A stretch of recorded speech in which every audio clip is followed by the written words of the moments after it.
Hello and welcome to the Echo of Connections podcast with your co-hosts, me, Gabe, and my mom, Dawn. Hello, welcome. Hello, welcome.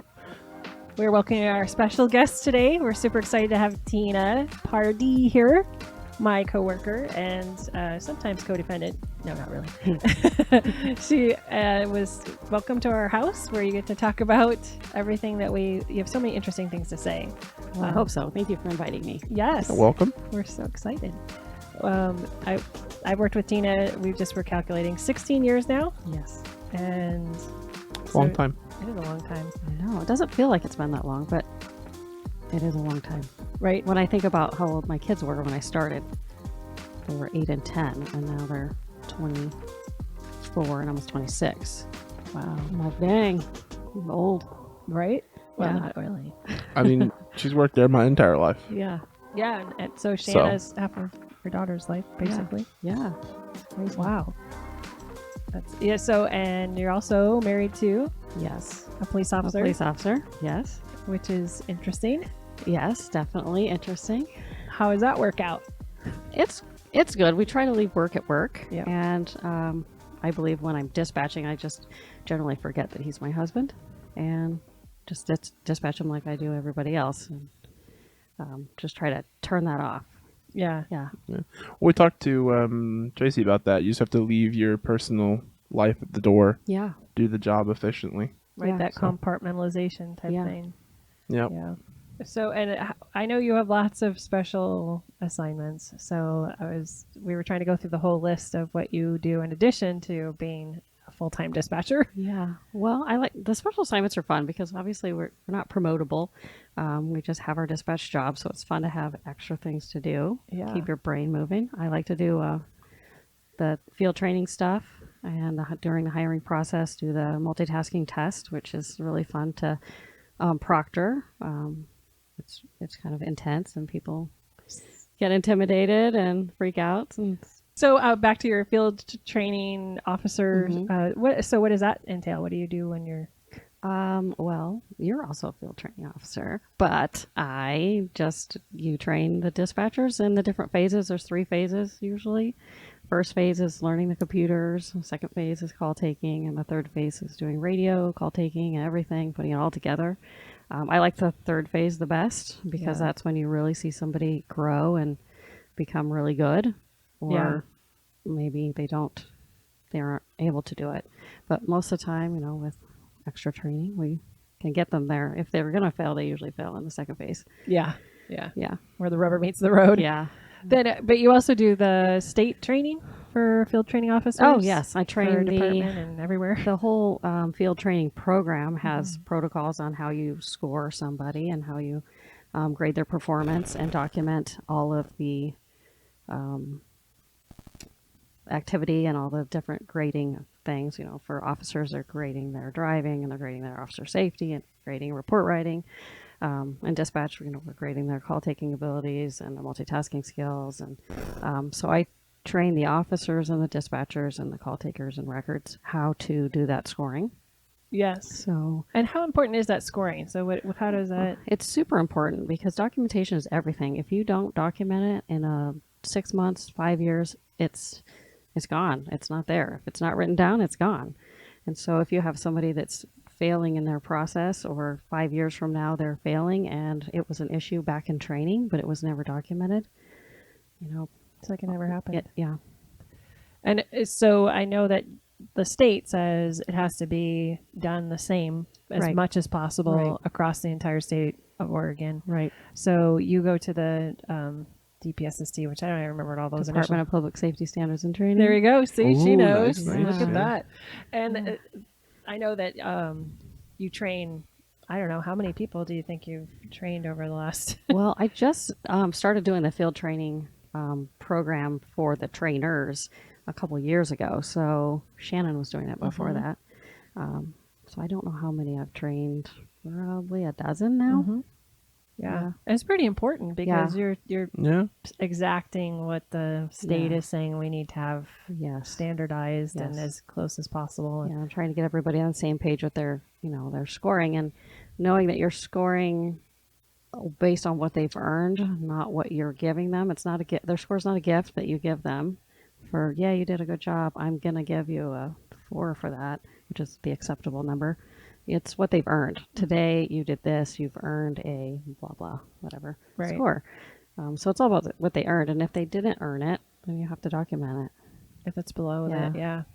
And sometimes that's hard when Yeah. you, especially because each person, I don't know what your experience has been, but some people really, understandably, feel very personal about their performance and get really hurt. Yeah. You're like, I'm not trying to hurt your feelings. We're trying to make Yeah. make it so that you understand that's not quite where we want you to be. We want you to be Yeah. at this level, and this is Right. what we're expecting.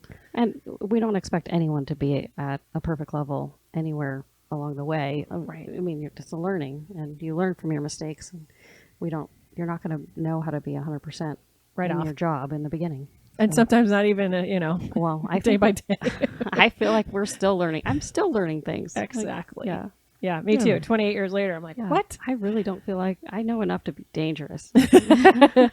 Well, and things change. You know, Yeah. just when I think, oh, I know it's X, Y, or Z, they're like, no, they've changed all the laws and the rules have changed. Yes. You know, like Yeah. drug laws have changed and Yes. all kinds of things have changed. We do live in an ever-evolving world. So. We certainly do. Yeah. We certainly do. We are adaptable. Yes. So I think for everybody's benefit, it'd be fun to describe. I don't know if you can so to become a dispatcher, you go through a multitude of tests, and so one is just a basic, can you read? Can you do math? Can you be a decent human being? Yeah. Once you make it through that test, Tina does the Perfex, which is what year do you think that? 1976. Wait, that's when the test was created? Yes. Oh my God. It's so old and so wonky, but it really gives a good gauge on somebody that's not going to freeze under pressure. It gives you a multitude of questions, reading, writing, a 911 call that's totally not understandable. You're just like, oh my gosh, people just look at me during the test, and I just look up and back at them and smile because I can't answer any questions during the test. And they pretty much throw their hands up. I've seen the red ring fly across the room. I've seen people just throw their hands up and just stop. So is it a 911 call that's recorded back from 77 Yeah, or it's pretty. 76 or- Yes, it's pretty old. Oh my God. And the Yeah. I quality. couldn't even and the imagine what quality that is sounds like. Terrible. It's terrible. Yeah, it's like they're underwater in a bucket. I don't know. It's terrible. And then there's the guy that they start saying lots of license plate combinations, Yes. letters, and numbers. Oh, And boy. he goes faster and faster and faster, and people just, yeah. When does the ring? Okay, so we should explain the ring. The red ring is on these pegs, and they have to move it from one peg to another while they're trying to stamp papers and hang things, and it's moving fast. And the ring, if you don't grab onto it right, it flies, and it's gone clean across the room. We've had officers test. Yes. How many passed? Massey almost passed. Yeah, that makes sense. Yes. I think it's the only. Maybe we've only had. How many do you think have tested? Maybe 3 or 4. None of them have passed. Yeah. I want to test. You want to try it? I'll give you the test. I would. Tell that- you- I tell would you like, what's just want to up. hear the quality of the audio from a 1970s recording. Like, Well, it was on a cassette tape. Oh, and so boy. we actually had to have it saved onto Yeah. the computer because I was worried the tape was going to break. yeah. You don't have It a, 'Cause survived. we kept rewinding it and yeah. playing it over. It survived a long That technology was time. built to last. It was. It really was. Yeah. Yeah. Because here we are. I don't think you got it off of the cassette until a couple of years ago. Yeah. Yes. So it lasted. It's older than Yeah. you Did by You bring out a long ways. Walkman then Pretty much. Yeah. for everyone to listen to Yeah. it? So now it's playing off the speaker in the Oh, conference room. Yeah. I Yeah. use the computer now. I can play it off that. oh, that's fancy. Yeah. She Yeah. stepped up a notch. Yeah. So you can actually hear the phone call better now. Yeah. Which Yeah. isn't a big improvement. Now you just got limited by the quality of the audio, not the hardware. Yeah, of that's like true. a Walkman or whatever. Yeah. I know that we looked at a different system at one point that was computerized, I think you talked Yeah. about this to me before. and it was not as good because they basically just are like, can you send the right card to the right call, Yeah. but it doesn't actually incorporate. Test your pressure. No, and it No. no, and it wouldn't ramp up like with the plates and the alpha Yeah. and numeric Yeah, 'cause things happening. At the I've same watched you time. guys work a little bit, and you're not just simply doing one task to the next. You're doing 4 or 5 different things at once. Yes, yeah. So And that's why I think that one works better for us Yeah, than the think so one that too. 901 uses. So until we find something else, I think we're going to keep using it. the ring flying across the room. Yes, Nice. it just puts enough pressure on somebody that if they freeze, they don't pass the test. And if they freeze, we don't want them as a dispatcher. Right. Yeah, I mean, because it's a Right. life and death thing. Yeah. Right. Freezing So. is not good. Yeah. You can have that moment like, and then your brain's got to Yep. click in. Yep. So, also, what other training do you do? I know, mental health first aid. I do the mental health first aid. I really like doing that one. That one is started in Australia, and then it's now worldwide. And that you have to take an instructor class that's 40 hours, and they want it taught exactly the same way every time because of the integrity of the class. So there's a law enforcement module for that, and I taught that a couple different times in our department, and I also taught the generic version to City Hall a few years ago, and they really loved it.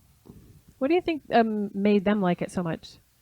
It really goes into how to deal with people in crisis and what it looks like when somebody's in crisis.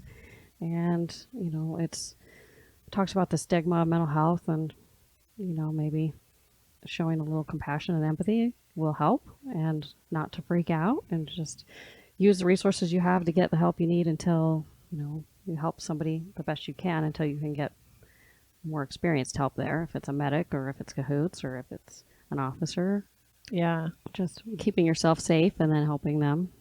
Do you think that prior to that they didn't really understand, or that it's hard for me to imagine people not understanding people in crisis?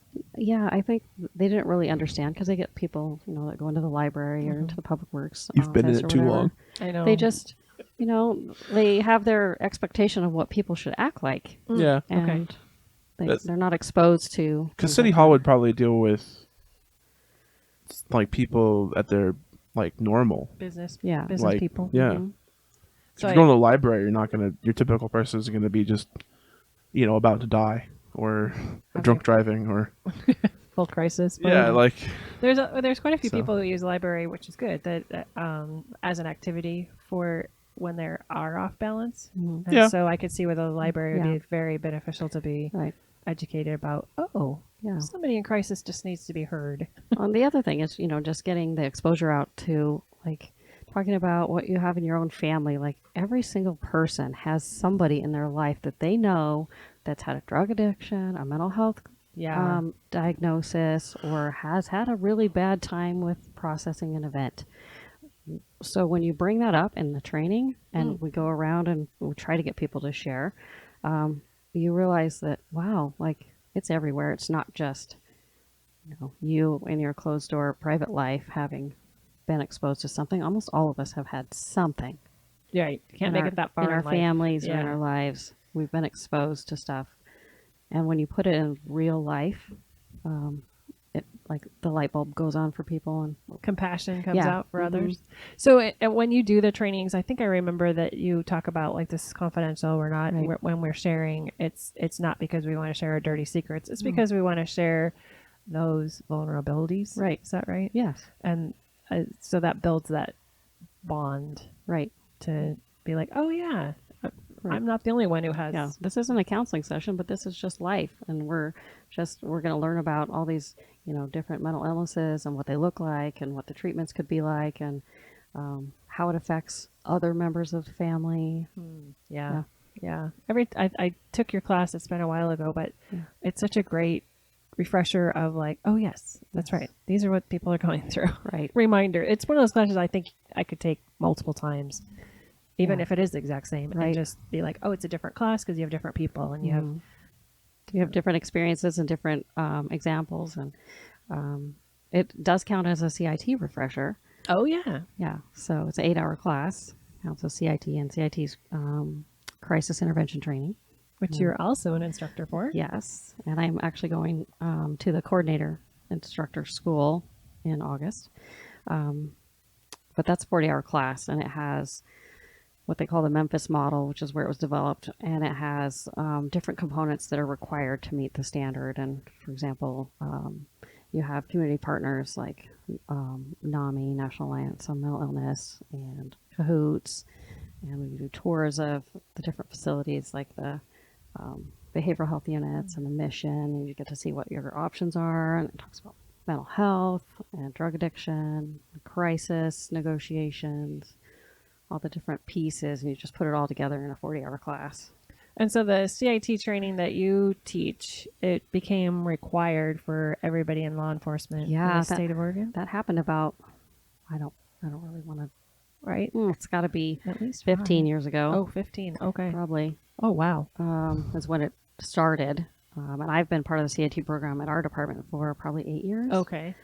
And helping with the trainings and doing the dispatch training and helping with the 40-hour patrol trainings. And So, why do you think the state decided it had to be mandated? What was the... Was there like a reason?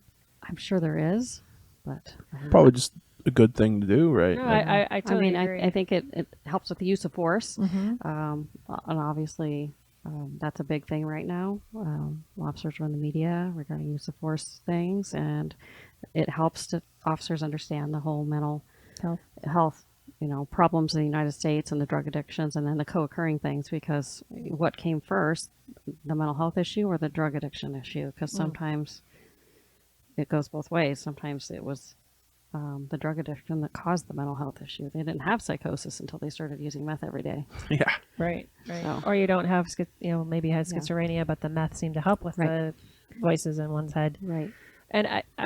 I threw that question out sort of rhetorically, but it sort of comes to me that it seems like since they've dismantled a lot of mental health nationally and then at the state level, it seemed to fall on the police departments to try to figure out how to help people, because we constantly run into people, we still do, Yeah. who are really in mental health crisis. Right. And the police department isn't really the best place, but No. it ended up that officers have to have this toolbox Right.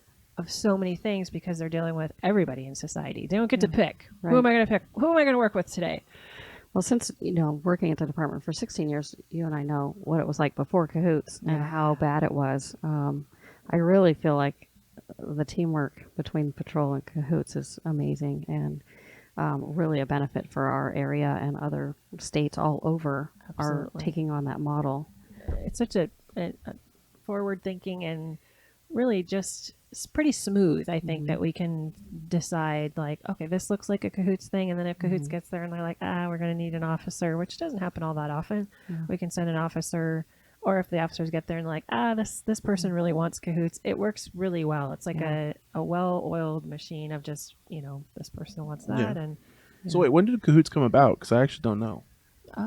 well, they've been in Eugene for, a long time. I want to say at least 2015. I'm It was not there sure. when Tracy was there. Yeah, so we probably had them 10 years, right? Yeah, and Okay. we just went 24 hours with them within the last 5. Five? I think Yeah. 5. Oh, they're on 24 hours? Yeah. Oh, wow. When we first had them, there was some that we would have these dark hours, and that was the time when we were like, boy, we really miss Cahoots. Yeah. We have this stack of Yeah, the calls dark waiting. hours at nighttime when the people that are in crisis call. And when they don't have any Yeah. place to, like in the summer, or I'm sorry, in the winter when it's really cold, they have nowhere to go. Yeah. So, Yeah. yeah, Cahoots has been an awesome Because benefit. every time you've told me stories like about Cahoots, like it just sounds like it's a thing that really should be national. And And they're it's trying. it's moving that way. This, Yeah, but I this mean, national training I'm going to, Oh. a couple of the presenters or other agencies from across the country that are talking about their trainings and how they're using the Cahoots model. And I was like, Oh. that's really cool. I think you'll be at interesting. You'll be like, hold on, let me tell you about our experience. Yeah, let me tell you what works and what doesn't. Yeah, that it's the people that tend to be on the Coots van are just really passionate about doing the right thing for the right reason for people. Yeah. And that's such a nice balance when you're, like officers really, they don't have the time to stand and talk to somebody for hours about whatever their needs. Yeah. Yeah, officers don't have the actual time to just work through someone's problem. Yeah, we And don't really have help enough them. staff. Yeah, I mean, you just have to go to the next call. Yeah, exactly. And They're a quick fix.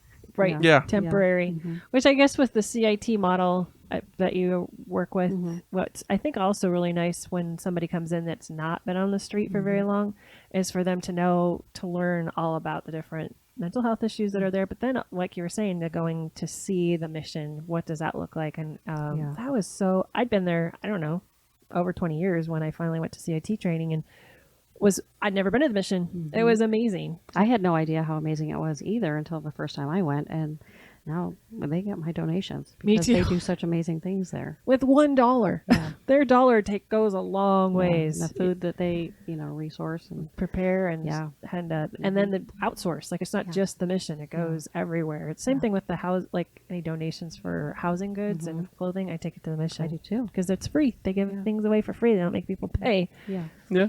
So there's no profit there. So the as part of your CIT training and all the stuff that you do, have you found that helpful at home? Does it help you? Yes, and actually it's helped me, with my relationship with my daughter, especially like communicating with, a teenager. It's difficult. But now, like, I feel like I understand. Like before, when she would try to talk to me about something and, like freaking out about something, I'd be like, hold on, I'm trying to fix it. Now I know I just actually have to let her talk. Like she's just calling me to tell me and to vent. She's not asking me to fix it. I need to just let her talk. So that was eye-opening for me, is learning that. Yeah. And even with callers now, sometimes you just need to give them a minute to let it out. And then you can talk to them because they're in that heightened arousal of freaking out, and they have to have a freak out minute. Have to have the Let 'em time. have it. Yep. Vent. Yeah. Yeah, absolutely. So, Yeah. And then I know you brought the book with you that oh yeah, what's it called? Hold the Line. Hold the Line, yes.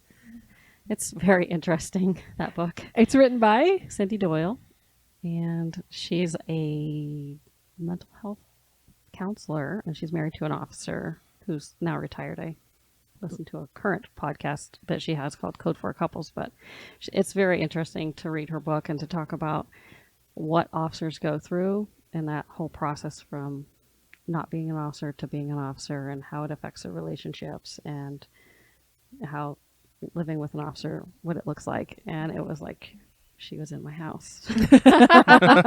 It was like, oh my gosh, there's a label for that, and that's a thing. That's funny. And if it's like that for you and for her, then we can guess that it's probably like that for a lot of couples. Yeah. We don't want to paint as everybody, but what's really handy, the way she writes it, it's just really human. Yeah. We're all humans. We all have to have moments. Yeah. It's interesting because, like the hypervigilance that she talks about, and how, an officer is always on their heightened alert all day, their whole shift, because they're a target all day, and they have to be watching their back and keeping themselves safe. When they get home, they want to decompress and veg out, and their brain is full and it needs a reset. So you can't come at them with, what do you want for dinner? Let's talk about vacation. Whatever. You can't do that. You have to let them sit and reprogram themselves for a minute. Do you have that yourself? Do you feel like I actually do. I come home every day and like power nap for 20 minutes. I close my eyes, I take my contacts out, and I just veg.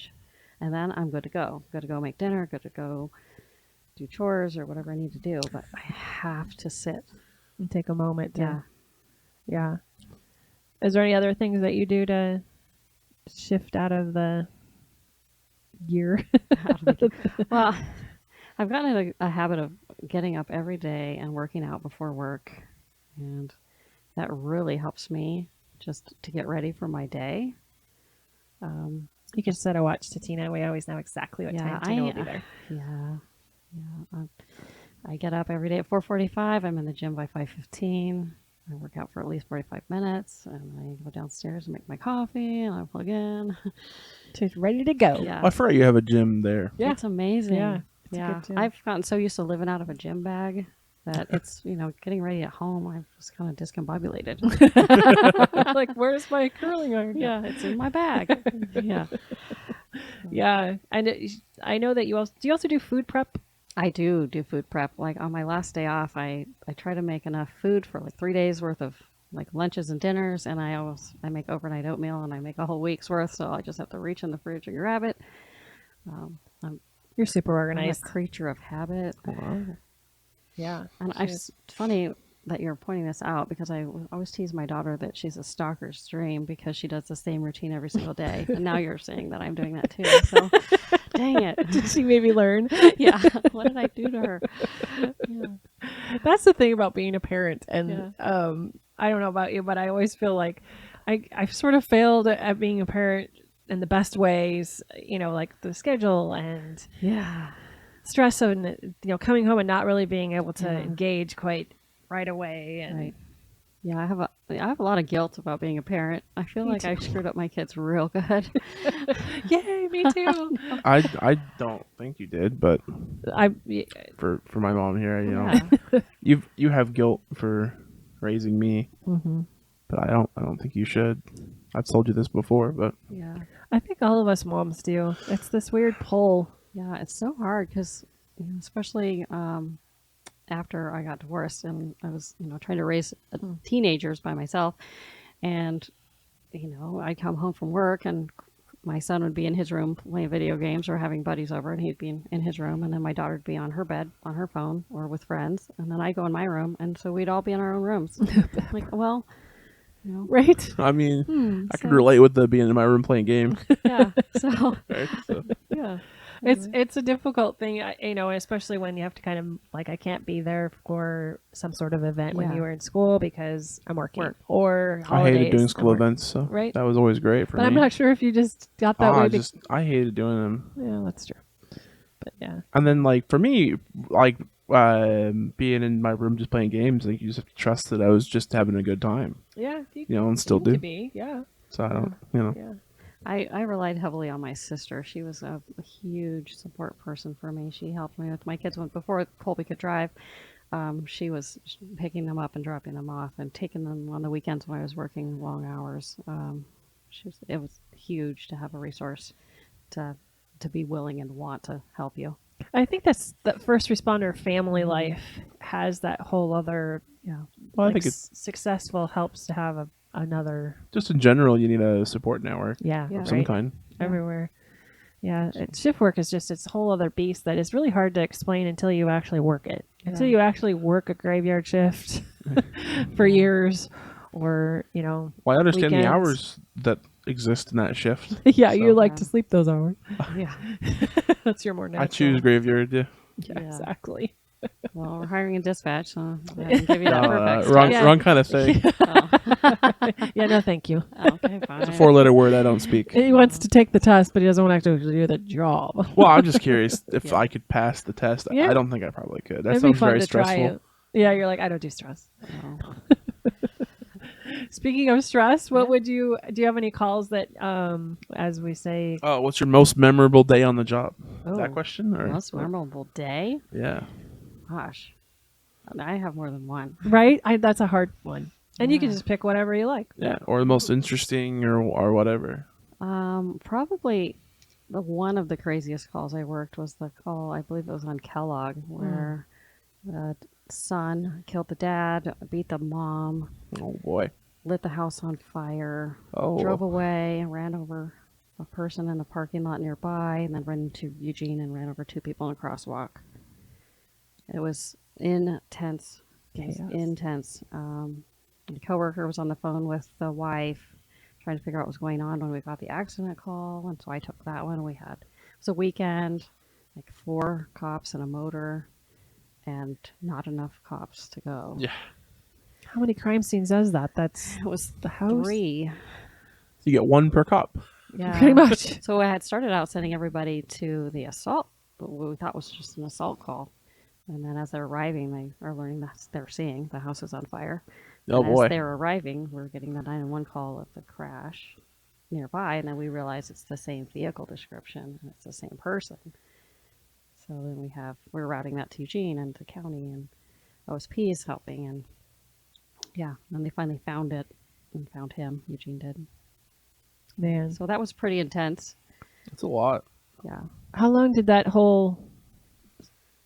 Do you have any sense of how long that all took to unfold and sort of get him in custody? And Probably an hour. that's a long That- time.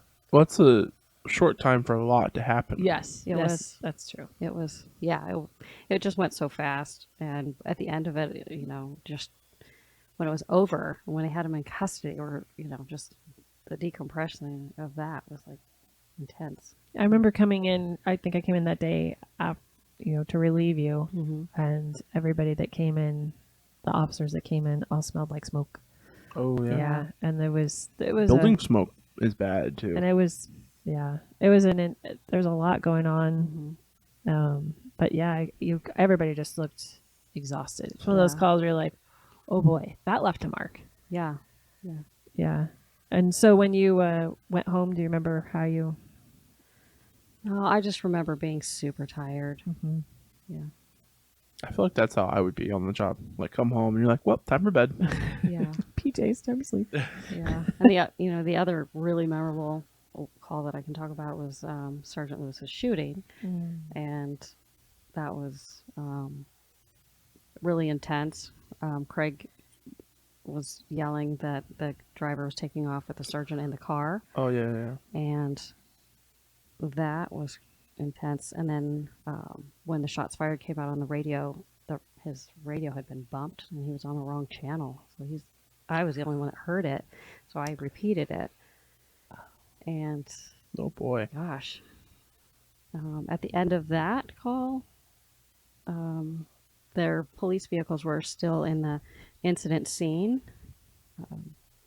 So RA had to go to the hospital, and Because he was injured. yeah, and so oh boy. I volunteered, because I was unplugged by then. I volunteered to go pick him up, and I walked by the chief's office. He said, "Where are you going?" I said, "I'm going to go to the hospital to pick up, the sergeant and Rosales, who was also at the hospital." And he's like, "Take my car." I'm like, "Well, I was just going to drive my little Honda." And he's like, "No, take mine." So I got to drive the chief's big old Suburban Oh boy. to go to the hospital, which was crazy. And picked him up and brought him back, and I was glad I got to see him and that he was okay. Yeah. You got some closure by being able to actually see him. Yeah. And then when I got home, that radio traffic just kept replaying in my head. It was on a loop. I was in that goofy loop where I couldn't get it to stop. That sounds like a PTSD thing. Yeah. Yeah. Did you wake up from that, or did it wake you up? It didn't wake me up. I eventually went to sleep, but I woke up still thinking about it. And I went to work the next day, and I probably should have taken a day off. Yeah. But Only if you guys really could do that. yeah, I think we could now. Oh. I think I could say I need a day off. Absolutely. Sure. I think one of the things that's hardest, at least, is when you're in it, to realize, for me, like, oh wait, I'm so in it, I can't seem to see that I need to not be in it anymore. Right. Yeah. There's some disconnect between. So when you're in it, you need to be like, all right, well, later I'm gonna have to deal with this.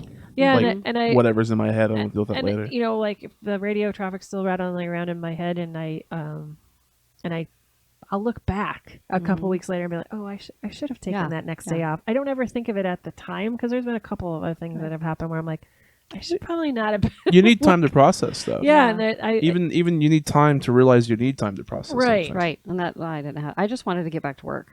Yeah, and there's like this catch. I think that's the natural wrong thing to go for. the wrong. Like your body goes, just get back to work, you'll forget about Yeah. it. But you're like, that's actually the wrong thing to do. But there's also this sort of like, can I still do it? Is it? Yeah. And will it? Is there questions that'll be answered because I'll be going in and we'll get like the rest of the story, and we'll talk to the people that were on the scene, and I don't know. There's like this.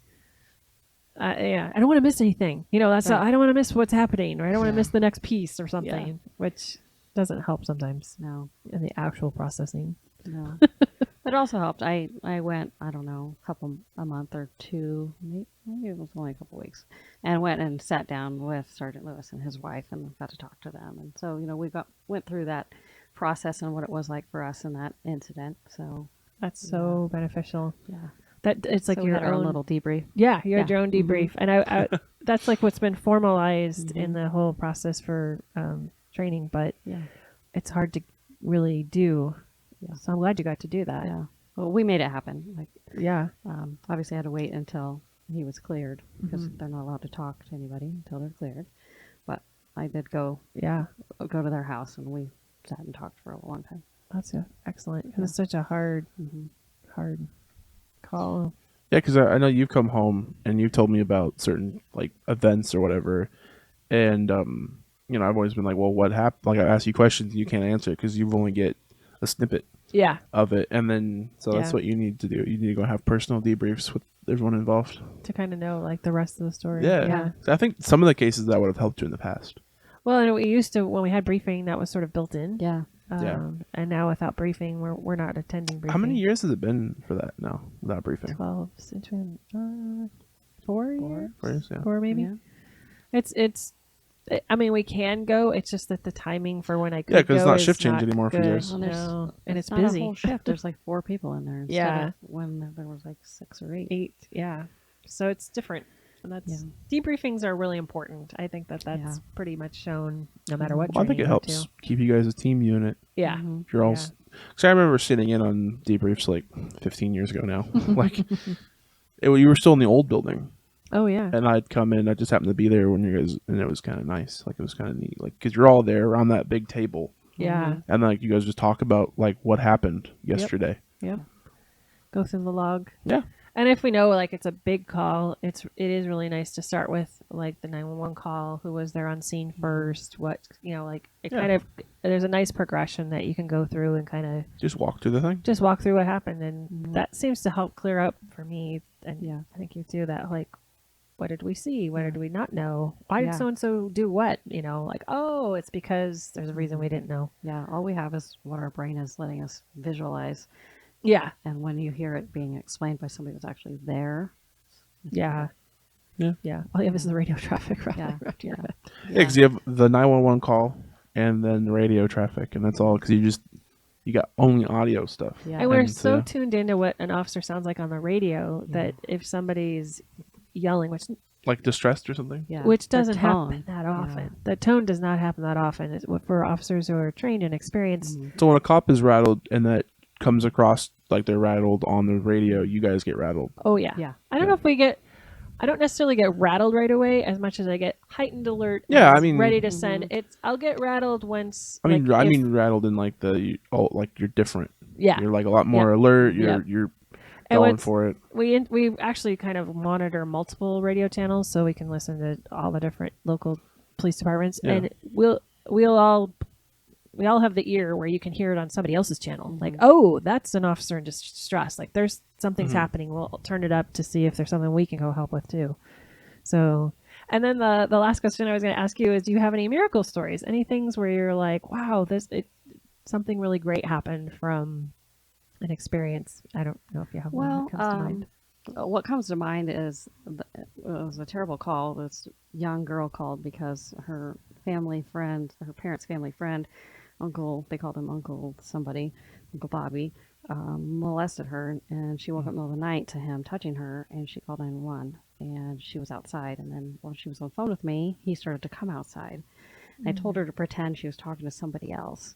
So she pretended to be talking to her dad, and she was just rattling on, and I was asking her some yes/no questions, and then every once in a while, the guy would walk away for a second, she'd rattle off, he's going to get in the black car, blah, blah, blah, and she'd tell me, and we got officers in the area pretty quickly, and they got him stopped. Wow. And she did a really good job on the phone, and he went to jail, obviously.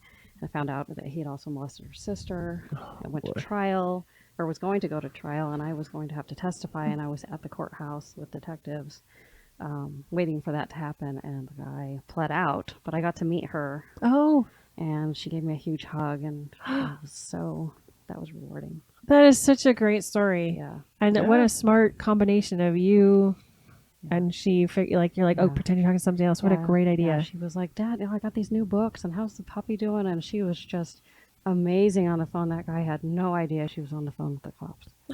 Wow. Yeah. Wow. What a great fuck you. Yeah. Yeah. She did such a good job. And that was probably 10 years ago. But That's a great Yeah. one. That's a good miracle. Yeah. That's a good one. Yeah. Went to prison. Bye. yeah. See ya. Yeah. That's what we're here for. That's what we Yeah. like, is to know when we are able to be the bridge between getting somebody what they need. and- Yeah. I wish humans weren't such scum. Right. Security. That's all I really think about. Like whenever I hear of like a molestation, I'm like that. I'm like, man, humans are scum. You know. Yeah. Like, but anyway. Well, thank you. I don't know if there's anything else you wanted to share, or I don't know. what do you think is the most helpful thing that you've experienced in the last year or so? Like, what is there anything that you've learned from? Well, just for me now, I'm just with the trainings that I've been to recently, I've been really, really hard trying to show more empathy with people on the phones, and it really works. Like, just the open-ended questions and Active minimal, listening. yes, all the active listening stuff. It really works, and my goal is to.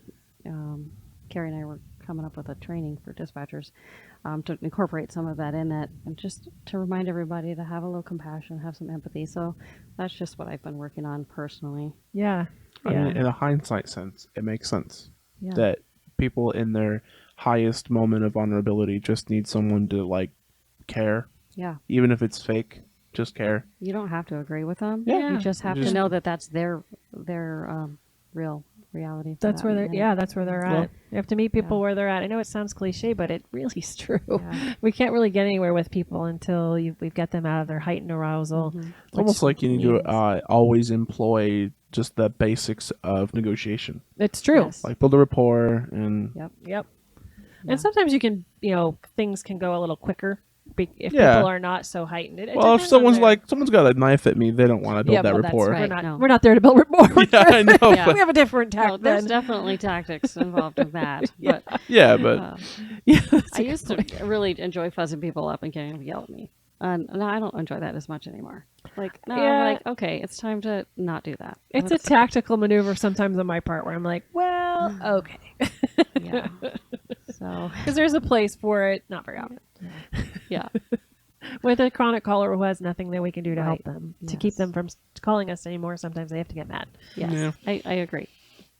Yeah. There's a moment where we're not of use anymore. So, anyway, well, thank you. I Of really course. appreciate you coming Thank and you for having me. explaining. And I really do enjoy the Cyndi Doyle's book. Yes. I really would recommend it to anybody who has a spouse as a first responder. What she does a really great job of is the explaining the OODA loop and what Yeah. kind of is going on. And sorry, the what? it's a whole Yeah. breakdown called the Yeah. OODA loop. Oodaloo. Yeah. Okay.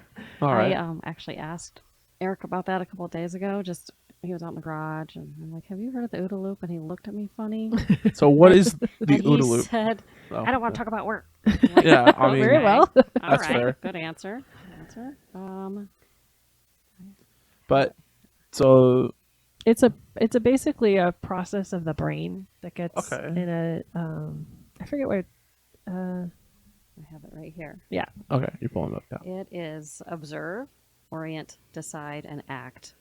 And so it's the loop that Okay. an officer goes through. Yeah. Every incident, like every few minutes, they're just constantly always observing. They're orienting to where they're at. They always need to know where they're at. They're going to decide what they want to do, and then they're going to do it. And so it's just a constant loop of doing all of those things, Yeah. which puts them in their hypervigilance. yes, and the That makes sense. the hypervigilance is one of those things that's she does a really great job of explaining. Cyndi Sounds Doyle great. does of what it's like to then go out into the world and to go to like restaurants or go to Like off duty. yeah, off duty to have the rest of your life, and how she sort of adjusted. How dare you, huh? Yeah, Yeah. how she sort of adjusted her expectations, and they work together to sort of make that work so that there's that each one of them can be comfortable in doing something that's out in a crowd or you know. I think that's one of those things that changes when you become a first responder. Is a lot of us don't really want to go into crowds or No. go to bars or No. go You hang just have out. to stay home or hang out with friends at Yeah. a more intimate level, not a group. Yeah. Not out in Friends and public. family kind of thing. Yeah, public is not so fun. I agree. Yeah, right. And I think as dispatchers, we have our own little hypervigilance that we do as well because we've been around the job so much that we know kind of what they're hypervigilant about, so we're kind of aware. Like I always know where the doors are. Yes, Oh. definitely. Yeah. I guess I'm weird then. Because I've always like when I go to a restaurant, I prefer to try to find a corner seat. Always know where the exits are. I But think you've been trained since that's you were just me, young. and I've kind of always been that That's way. not, but- I don't think that's just you. I think that's your product of somebody that works in law enforcement because my daughter and my son are the Oh. same way. Okay. Yeah. I guess it's just something you pick up completely subconsciously. Yeah. I don't know. You have to ask your friends who don't have parents and Yeah. first Yeah, I don't know responder how life. to. Yeah. We're gonna have some on eventually, Yeah. so we can talk to them about Yeah. what's life like when you're not in a first responder world. Yeah. We need a normie. Yeah. Find somebody that's not warped. Right? That one that's possible. Well, it's warped a different way. How about that? Yeah. We're looking for a different kind of warp signature. Us warped people seem to find each other. That's Yeah, the thing. that's true. Yeah. That's true. We tend to have our same Yeah, pull because we right. like to support each other and be there for each other. And Yeah. someday we'll like to have your daughter on too. Oh yeah. And then you guys can talk about what it's like having parents in.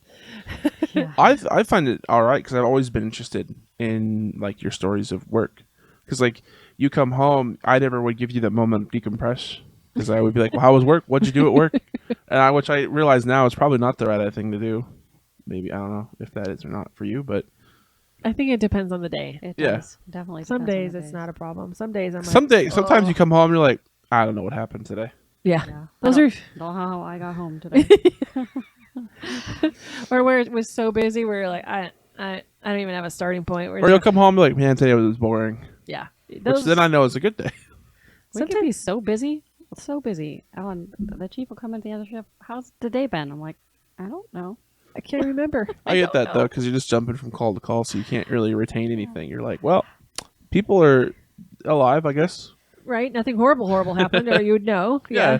There's usually a theme for the day. Like today Yes. is violation of restraining order day, or today Warrant is- day, drunk day, I guess fighting day, bar fight day. that's true. Yeah, I've never really thought about it, but yeah, you do come home and like, well, today there was a lot of warrants, or Yeah. today there were a lot of whatever, you know. Stolen cars. We'll Stolen have like cars. a wave of stolen cars. Well, that one kind of makes sense because then you have like just a group of people doing it, right? or a wave of Yeah. burglaries. Yeah, I mean it's kind of odd because or you'll I think I talked about with this Tracy with also where you have like the big event, like something major will Oh, yeah, happen, and then the city kind of doesn't go crazy. Because it's I your always- theme, I guess. right? Like Yeah. it just The city knows. yeah.